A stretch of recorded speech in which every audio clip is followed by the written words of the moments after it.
हाथी की आत्मा को लेकर यमदूत यमलोक पहुंचे। चित्रगुप्त सिंहासन पर बैठे थे।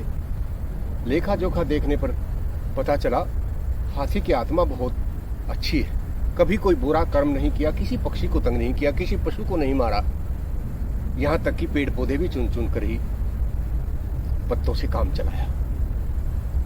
इसे तो कोई अच्छी योनि दी जानी चाहिए। यमदूतों ने बताया कि बहुत ही पुण्य आत्मा है। हाथी ने कहा, महाराज, मुझे बेशक आप किसी भी योनि में डाल देना, भले ही हाथी से कमतर योनि में डाल देना, पर इन आदमी की योनि में मत डालना। अरे ये क्या, आदमी की योनि में क्यों नहीं? प्रभु, आपको पता नहीं है, आपके पास तो मरने के बाद आते हैं। ये लोग जब जिंदा रहते हैं तो पृथ्वी पर क्या क्या करते हैं आप अंदाजा नहीं लगा सकते। अगर हिम्मत है तो एक जिंदा आदमी को बुला कर देखो। हैं, ऐसा क्या कर रहे हैं?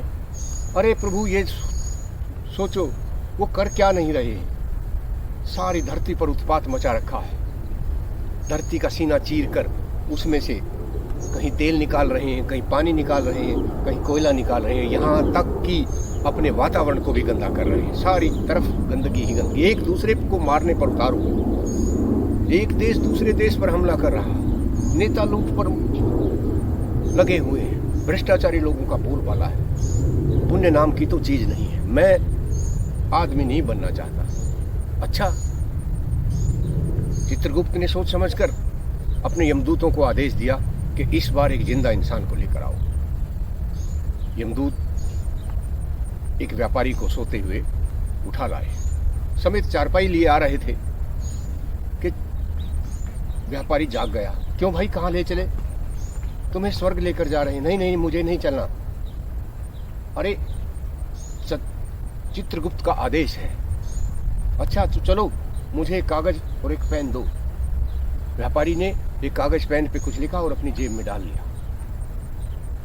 चित्रगुप्त के दरबार में जिंदा आदमी पहुंचा। महाराज, मेरा कुछ भी करने से पहले एक ये कागज देख लीजिए। चित्रगुप्त ने जैसे ही कागज खोला, एकदम से अपने सिंहासन से खड़े हुए और उतरकर नीचे आ गए और उस आदमी को, व्यापारी को सिंहासन पर बैठा दिया। यमदूत अचंभित रह गए। ऐसा क्या लिखा था? व्यापारी ने तो फैसले करने शुरू कर दिए। कल से नर्क खत्म, सिर्फ स्वर्ग ही रहेगा। जो भी धरती से आएगा सबको स्वर्ग ही मिलेगा। सभी मजे में थे, सब खुश थे। उधर अप्सराओं के नाक में दम आ गया। सारा दिन व्यस्त रहती।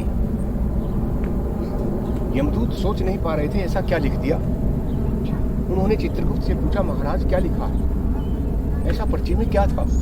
उसमें लिखा था, आज से ये व्यक्ति जिसे मैं कागज पर लिख कर दे रहा हूं, इसे जाते ही सिंहासन दे देना। विष्णु भगवान दस्तक कर रखे। अच्छा, ऐसा इस व्यापारी ने क्या पुण्य कर दिया। चारों तरफ खुशी का माहौल। अप्सराएं दिन भर पहले नाचा करती, आजकल तो वो खाना भी बनाती हैं, चाय भी बनाती हैं, कपड़े भी धोती हैं। सारी अप्सराएं दुखी हो गई। नरक रहा ही नहीं, सब के सब स्वर्ग में आ रहे हैं। तभी सारी अप्सराएं विष्णु के दरबार में पहुंची। महाराज, ये आपने क्या किया? विष्णु उनके साथ ही आए और कागज खोल कर देखा तो चित्रगुप्त से कहने लगे, ये मेरे दस्तखत नहीं है, इस व्यापारी ने आपको उल्लू बना दिया। तकरीबन यही काम हमारी पृथ्वी पर चल रहा है।